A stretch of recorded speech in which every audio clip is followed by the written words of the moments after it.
తప్పి నిజమైన అభివృద్ధి ఎవరికి కలలేదు అని నేను చెప్తా ఉన్నాను. అదే విధంగా ఈరోజు పిల్లలు చూసుకుంటే వాళ్ళని గంజాయికి బానిసలుగా చేస్తూ ఉన్నారు. ఇలాంటి ఎన్నో అరాచకాలు, నిత్యావసర ధరలు విపరీతంగా పెరిగిపోయినాయి. ఇన్ఫ్లేషన్, ద్రవ్యోల్బణం సంవత్సరానికి 5%.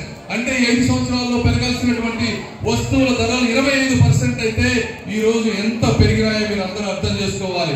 100% పెరిగింది, 200% పెరిగింది. పెట్రోల్, డీజిల్ ధరలు పక్క రాష్ట్రం మా రాష్ట్రంలో తక్కువగా ఉన్నాయి అనేటువంటి బోర్డులు పెట్టేటువంటి పరిస్థితి తీసుకొచ్చారు. కాబట్టి మీరు అందరూ అర్థం చేసుకోండి.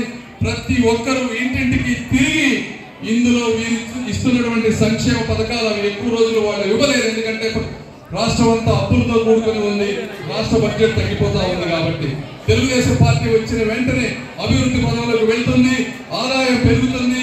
సంక్షేమ పథకాలు ఇప్పుడు వారు చెప్పినట్టుగా భవిష్యత్తులో ఇంకా ఎక్కువ ఇచ్చే విధంగా చేస్తూ ఏ ఒక్కరికి అన్యాయం జరగకుండా సమసమాజ న్యాయం జరిగే విధంగా తెలుగుదేశం పార్టీ బాధ్యత తీసుకుంటుందని మీ అందరికీ తెలియజేసుకుంటూ నాకు అవకాశం ఇచ్చిన ప్రతి ఒక్కరికి హృదయపూర్వక కృతజ్ఞతలు తెలుపుకుంటూ సెలవు తీసుకుంటున్నాను. జై